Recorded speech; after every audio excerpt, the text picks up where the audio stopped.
আমন্ত্রণ জানাচ্ছি আপডেট সংবাদে। শুরুতেই জানিয়ে দিব গুরুত্বপূর্ণ শিরোনাম, এরপরেই থাকবে বিস্তারিত। জাবালিয়া ক্যাম্পে ইসরায়েলি আবারও ভয়াবহ হামলা, নিহত 90। গাজার ভবিষ্যৎ নিয়ে যুক্তরাষ্ট্র ও ইসরায়েলের মধ্যে মতভেদ। এদিকে ইসরায়েলের অর্থনীতির উল্লেখযোগ্য ক্ষতি সাধন করেছে ইয়েমেন, বললেন হাউসি মুখপাত্র। জানাবো এই ভয়ঙ্কর যুদ্ধের মাঝে তুরস্কে হামাস নেতাদের গোপন বৈঠক। এদিকে বাইডেন বোকা, অনুপ্রবেশকারীরা বিষয় তুলেছে আমেরিকার রক্ত, বিস্ফোরক ট্রাম্প। এবং সর্বশেষ জানাবো বিপন্ন ধর্মীয় স্বাধীনতা, ভারতকে কালো তালিকাভুক্ত করার প্রস্তাব মার্কিন সংস্থার। শুনছিলেন সংবাদ শিরোনাম, এখন বিস্তারিত। তার আগে অনুরোধ থাকবে ভিডিওতে একটি লাইক দিন এবং কমেন্টস করে জানিয়ে দিন কোন জেলা থেকে বা কোথা থেকে আমাদের সঙ্গে যুক্ত রয়েছেন।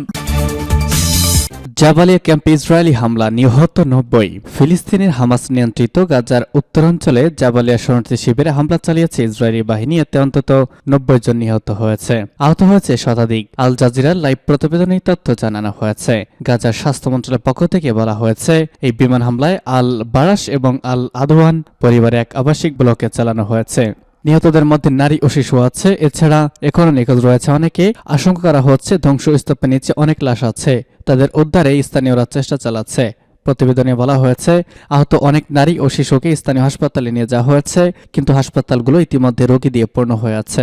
তিনি ফোনে রয়টার্সকে বলেছেন, আমাদের ধারণা ধ্বংসস্তূপের নিচে নিহতের সংখ্যা অনেক, কিন্তু সেসব লাশ উদ্ধার করার মতো পরিস্থিতিও নাই ইসরায়েলি বাহিনী অবিরাম তীব্র বোমাবর্ষণের কারণে। ফিলিস্তিনি সংবাদ সংস্থা ওয়াফা জানিয়েছে, তাছাড়া ধ্বংসস্তূপের নিচে এখনো অনেক চাপা পড়ে আছে লোকজন। গাজার স্বাস্থ্য মন্ত্রণালয় জানিয়েছে, গাজায় 7 অক্টোবর থেকে ইসরায়েলি হামলা চালিয়ে যাচ্ছে। এ পর্যন্ত নিহতের সংখ্যা 19,000, প্রায় 20,000 ছই। রয়টার্স বার্তা জানাচ্ছে, ফিলিস্তিনি ইসলামী জিহাদ গ্রুপের মুখপাত্র দাউদ সাহেবের ছেলেও হামলায় নিহত হয়েছে। গ্রুপটি এই তথ্য নিশ্চিত করেছে। দাউদ সাহেব ফোনে রয়টার্সকে বলেছেন, আমাদের ধারণা ধ্বংসস্তূপের নিচে আরো বিপুল সংখ্যক লোক আছে, তবে সেগুলো অপসারণ করা যাচ্ছে না, কারণ ইসরায়েলি হামলা অব্যাহত রয়েছে। ইসরায়েল জানিয়েছে তারা দক্ষিণ গাজায় গোলাবর্ষণ বাড়িয়েছে, এখানে উদ্বাস্ত ফিলিস্তিনিরা বাস করে। গাজার ভবিষ্যৎ নিয়ে যুক্তরাষ্ট্র ও ইসরায়েলের মধ্যে মতভেদ। গাজা কি 2020 সালের মধ্যে বাসযোগ্য হবে নাকি 2012 সালে অধিকৃত ফিলিস্তিনি ভূখণ্ড পরিদর্শন করে জাতিসংঘের কন্ট্রোল টিম এমন একটি প্রতিবেদন প্রকাশ করেছে। গাজার বাসিন্দারা জল, স্থল, আকাশপথে সেই 2007 সাল থেকে অবরুদ্ধ জীবন কাটাচ্ছে। বহির্বিশ্ব থেকে তাদের কার্যত বিচ্ছিন্ন করে রেখেছে ইহুদিবাদী ইসরায়েল। অবরুদ্ধ থাকার মধ্যেই গাজায় সময় সময় ইসরায়েলি সামরিক হামলা শিকার হয়েছে। 2014 সালে ইসরায়েল সেখানে হামলা অপারেশন প্রজেক্টিভ এজ। ইসরায়েলের অভিযোগ, হামাস সেখানে থেকে রকেট ছুড়েছে। হামাসের রকেট ছোড়ার সক্ষমতা ধ্বংস করাই ছিল ওই অভিযানের লক্ষ্য। এতে 2000 ফিলিস্তিনি নিহত এবং গাজা অবকাঠামো ব্যাপকভাবে ক্ষতিগ্রস্ত হয়েছে। বাস্তুত হয়ে প্রায় 5 লাখ মানুষ অবরোধ যে থাকা অবস্থায় থাকা উপত্যকার পুনর্নির্মাণের কাজ বেশি দূর এগোয়নি। ইসরায়েল যেভাবে পাল্টা প্রতিক্রিয়া দেখিয়েছে তাতে স্বাভাবিকভাবেই শক্তির ভারসাম্য ছিল না। ভয়াবহ ধ্বংসযজ্ঞ চালিয়ে গাজাকে পরিণত করেছে এক মৃত্যুপুরীতে। নিহত ফিলিস্তিনের সংখ্যা প্রায় 22,000 ছাড়িয়ে গেছে। আহত হয়েছে প্রায় 52,000-এর বেশি। নিখোঁজ রয়েছে প্রায় 9,000 মতো। ইসরায়েলের অর্থনীতির উল্লেখযোগ্য ক্ষতি করেছে ইয়েমেন, বলছে হাউসি মুখপাত্র। ইয়েমেনের হাউসি আনসারুল্লাহ প্রতিরোধ আন্দোলন বলেছে, ইসরায়েলি মালিকানাধীন কিংবা ইসরায়েলগামী জাহাজে ইয়েমেন সেনাবাহিনীর হামলার ফলে ইসরায়েলের সরকারের অর্থনীতির মারাত্মক ক্ষতি হয়েছে। আনসারুল্লাহ আন্দোলনের মুখপাত্র মোহাম্মদ আব্দুস সালাম একটি বিবৃতিতে কথা জানিয়েছেন। তিনি বলেছেন, ইয়েমেনের অভিযানগুলো ইসরায়েলি শত্রুর অর্থনীতির উল্লেখযোগ্য ক্ষতি করতে পেরেছে। ইয়েমেনের সেনাবাহিনী সম্প্রতি হুঁশিয়ারি উচ্চারণ করে বলেছে, লোহিত সাগর ও আরব সাগরে দেশটির পানি সীমা ব্যবহার করে যেসব জাহাজ ইসরায়েলি বন্দরে যাওয়ার অভিপ্রায় করবে সেসব জাহাজে হামলা চালানো হবে। ওই ঘোষণার পর তারা ইসরায়েলি মালিকানাধীন একটি বৃহৎ জাহাজ আটক করেছে এবং আরও কয়েকটি জাহাজের উপর হামলা চালিয়েছে। যে ধরে বিশ্বের অন্তত 5টি বৃহৎ জাহাজ চলাচলকারী প্রতিষ্ঠান লোহিত সাগর দিয়ে আপাতত আর কোনো জাহাজ না চালানোর সিদ্ধান্ত নিয়েছে।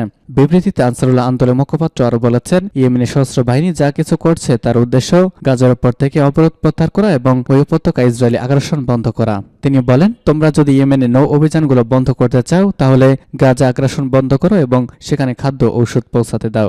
বিবৃতিতে তিনি আরও বলেছেন, ধর্মীয়, জাতীয় ও নৈতিক কারণে গাজার ফিলিস্তিনি জনগণের পাশে দাঁড়িয়েছে ইয়েমেনের হাউসি আনসারুল্লাহ আন্দোলন। তুরস্কে হামাস নেতাদের গোপন বৈঠক। হামাসের ঊর্ধ্বতন কর্মকর্তারা গত সপ্তাহে তুরস্কে একটি গোপন বৈঠক করেছে বলে ইসরায়েলের জাতীয় সম্প্রচার মাধ্যম KAN জানিয়েছে। গতকাল রাতে প্রকাশিত দ্য জেরুজালেম পোস্টের এক প্রতিবেদনে তথ্য জানানো হয়েছে।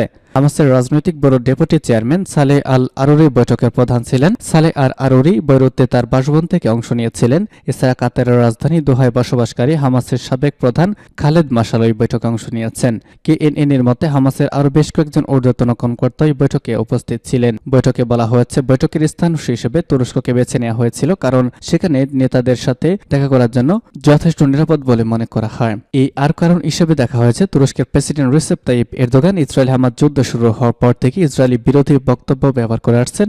তিনি ইসরায়েলকে যুদ্ধ অপরাধের জন্য দোষী ঘোষণা করেছেন। প্রতিবেদনে আরও বলা হয়েছে, ইসরায়েলের সাথে বর্তমান সংঘাতে হামাসের পরবর্তী পদক্ষেপগুলো সমন্বয় করার জন্য এই বৈঠকটি অনুষ্ঠিত হয়।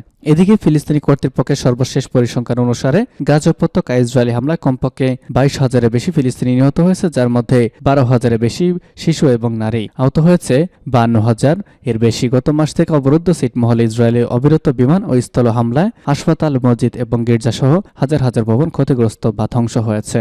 ইসরায়েলি সরকারি পরিসংখ্যান অনুসারে ইতিমধ্যে 1,400 ইসরায়েলি নিহত হয়েছে। উল্লেখ্য যে গাজা ভিত্তিক ফিলিস্তিনি প্রতিরোধ আন্দোলন হামাস ইসরায়েলের বিরুদ্ধে সামরিক অভিযান শুরু করেছে বলে ঘোষণা করেছে। এর প্রতিরোধে পাল্টা হামলা শুরু করেছে ইহুদিবাদী রাষ্ট্রটি ইসরায়েল।